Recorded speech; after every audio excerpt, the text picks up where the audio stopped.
ফাঁদে ফেলে প্রতারণার ঘটনা ভিডিও করায় খুন করা হয় সাংবাদিক তুহিনকে, বলেছে পুলিশ। ফাঁদে ফেলে প্রতারণার ভিডিও ধারণ করায় হত্যা করা হয়েছে গাজীপুরের সাংবাদিক আসাদুজ্জামান তুহিনকে।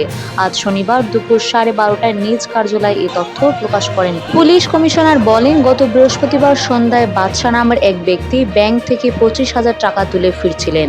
পথে অভিযুক্ত গোলাপি তাকে ফাঁদে ফেলে প্রতারণার হানি ট্র্যাপ চেষ্টা করেন। বিষয়টি টের পেয়ে বাদশা গোলাপের সঙ্গে বাগবিতণ্ডায় জড়িয়ে পড়েন এবং তাকে ধাক্কা দিয়ে সরে আসতে চান।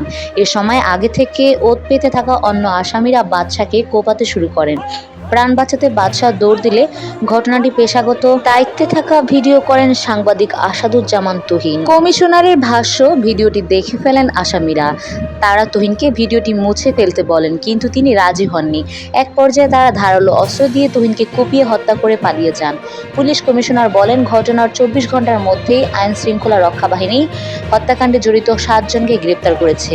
গতকাল শুক্রবার দিবাগত রাতে গাজীপুরের বিভিন্ন এলাকায় অভিযান চালিয়ে তাদের ধরা হয়।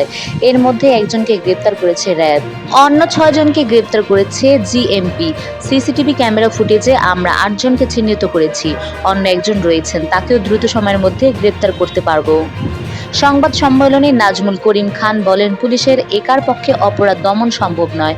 জনগণের সম্পৃক্ততা দরকার। সুরক্ষার দায়িত্ব আমার উপর ছিল। আমরা সাধারণত দুটি কাজ করি: প্রিভেনশন, অপরাধ প্রতিরোধ, ও ডিটেকশন, অপরাধ উদ্ঘাটন।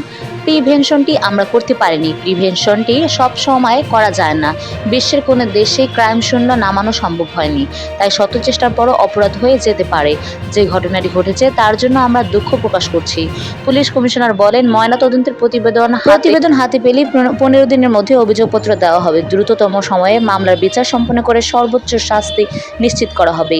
AKM মামুন খান চিশতি বলেন, চক্রের নারী সদস্য বাদশা নামের এক ব্যক্তিকে বিরক্ত করছিলেন, তাই বাদশা সেই নারীকে আঘাত করেন। এই ঘটনার পর চক্রের অন্য সদস্যরা বাদশাকে ছুরি নিয়ে দৌড়াতে থাকেন। বিষয়টি দেখে ভিডিও করছিলেন তুহিন। চক্রের সদস্যরা ভিডিও করা দেখে ফেলায় তার উপর হামলা করেন।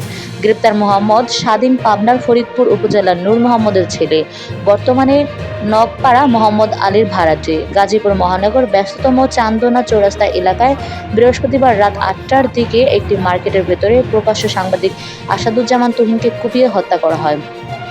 আসাদুজ্জামান তুহিন বয়স 38 বছর। দৈনিক প্রতিদিনের কাগজ পত্রিকার গাজীপুরের স্টাফ রিপোর্টার ছিলেন।